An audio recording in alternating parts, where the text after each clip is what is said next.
Today we're talking about the ultra-futuristic Vivo smartphone, the Netflix of gaming services, and Apple's new event. Start thing off, we noticed that a concept came out by a company called Vivo, their new Vivo Apex 2019 phone. It's a concept phone that actually isn't going to be sold, but it's basically just to show what phones of the future could look like if they didn't have certain things. So what are some things that they didn't have? Well, they didn't have any physical buttons. It was all haptic feedback sensors that you could use to control the phone, and didn't have any ports, but it did feature on the back a magnetic charging section where a charging port would attach to it. Yeah, so going back to the buttons, there was a capacitive pressure sensor where you could actually, instead of physically touching the button, you would slide up and down depending on if you want to touch the volume or how loud you want the volume is. And then there was kind of like a touch button that you would just tap to power on and power off. Now, an issue that I have is, are these buttons based on heat or is it just based on physical touch? Because if you have it in your pocket, the phone could potentially flicker on and off in your pocket, unless it's based on heat like the iPhone screens are. Interesting. Regarding the ports, it is a MagPort magnetic charging cable. So there's not actually a physical port that you can plug into. It's kind of like a magnetic piece that you just slap on the back. It's supposed to be better than wireless charging, obviously, because you're connecting it. But if Vivo is actually trying to be truly no ports, this is kind of a port. So if they wanted to, why wouldn't they just go with like a wireless charger? That's kind of my question. Again, this is still a concept, so it's not really a phone that people are going to buy. It's kind of a phone that we could see in the future. Now, another problem that I have with the phone is on the front of it, it is all display. That means there's no selfie camera, Nathan. Yes. What am I gonna do? There's no Snapchat. You can't do that. So Vivo also released a concept phone a little bit ago called the Vivo Next, and that's where it had a concept of the sliding selfie camera that would slide out of the top. That's true. So if they combine the two, they could put a selfie camera in there. They'd have a futuristic phone on their hands. In terms of some of the internal specs, Snapdragon 855 is expected, 12 gigabytes of RAM, and up to 512 gigabytes of storage. So we think that there is no buttons, there's no ports, specifically because the phone is a unibody and it'd be a lot easier to manufacture and therefore cheaper to manufacture. So let's get into the screen. There's two really cool features that the screen has. The first one is how sound is emitted. So if you notice, there's actually also no speaker grills on the top or the bottom. So sound actually emits through the screen and sends sound waves out of the screen like that. That is a cool alternative if you don't want to have speaker grills. So again, this concept, I guess, is supposed to be focusing on being water resistant, not having buttons, not having ports, not having anywhere where water could seep in. Maybe a waterproof phone. Another thing that's very cool with the display is most phones, you have to, if they have a in-screen touch fingerprint scanner, you have to do it in a specific spot. This phone, you can literally tap your thumb anywhere on the screen and it'll unlock it. I don't think tap is the correct word. In all the demonstrations we saw, you had to hold it for about a second and then it would unlock. No, it was pretty fast. It wasn't a second, but it wasn't like uber fast. It was a minute. But still, that is a cool concept where you don't have just a certain location for unlocking your phone. You can do it from anywhere on your phone. What do you think? Do you think it's the phone of the future? I think some of the concepts that we have seen in this phone could be implemented in future phones. Yes, maybe not the whole phone in general. I like the idea of no ports. I think that's cool. I also like the idea of the fingerprint touch ID all over the screen. I don't know if I really like, not on this phone, but on the Vivo Next, I don't really like the mechanism for a sliding camera, but this is how people have come up with a solution to get rid of the notch. How about yourself? No. Just no? No, it's not the phone of the future. It just has buttons that are not clicky, they're just haptic.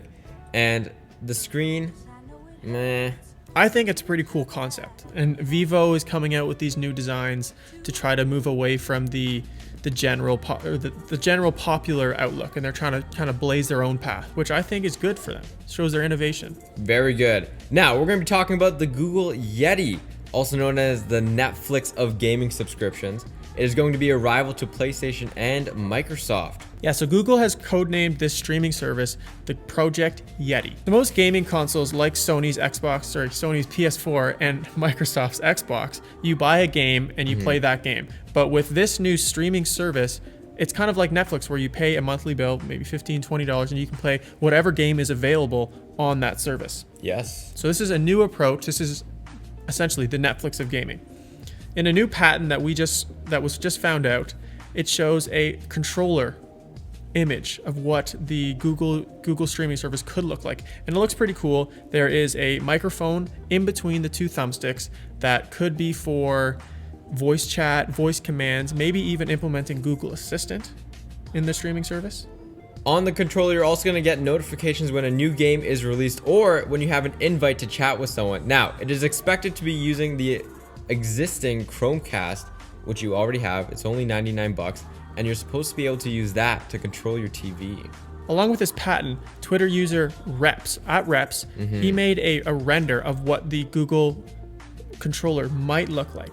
And from his render, it's like a boxy-like design, and it uses Google's 4 common colors, which is red, yellow, green, and blue, like we've seen on their logo within the design. And you can also see it has the microphone in the middle, like we've seen on the actual patent. This is kind of what it could look like, not necessarily what it actually will look like. We will find out on March 19th when it's supposed to be unveiled. At the Game Developers Conference, Google is going to be having or hosting an event. We're not sure what it's going to be, but it'll likely be focused on this new game streaming service. Last but not least, we have Apple's new event, which is coming out on the 25th of March, where they're supposed to be unveiling a new streaming service, new subscription-based service. It is called It's Showtime. This event will be at 10 a.m. at the Steve Jobs Theater at Apple's headquarters in California. So first up, Apple is supposed to be unveiling its new news/magazine-based subscription. Now, we know last year around this time they did purchase Texture, which is an online magazine company. So it is thought that Apple will use this service, or the company that they purchased, for their new subscription service. So we're thinking that it will kind of look like iTunes in a sense, where you would have music, movies, and then audiobooks, kind of. And magazines and news. Yeah, magazines, news, but also then they have their TV service. That will all be kind of in one app, and you pay the monthly subscription, maybe for the TV or for the news, or maybe for both. Yeah.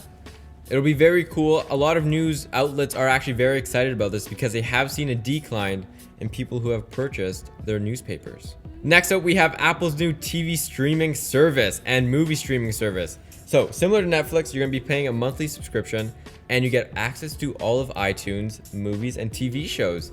And Apple's going to be unveiling their own shows as well. Yeah, they have been working with actors such as Jennifer Aniston, Reese Witherspoon, Aaron Paul.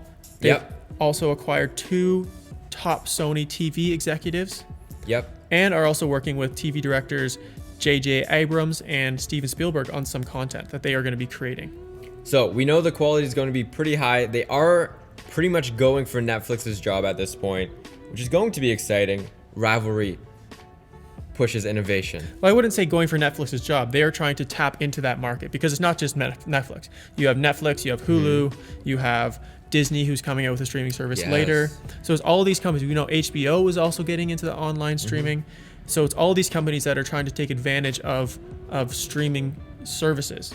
And Apple is just trying to hop on that boat as well. And last but not least, the most anticipated thing at this event are AirPods 2.0. Yeah, we are looking forward to these AirPods specifically because there's supposed to be an alternative color to just the standard white. Yes. And it's going to be matte black or black. Now, there's another couple rumors, things that may be coming out, like iPad mini, the next generation iPad, stuff like that. But those have not been confirmed yet.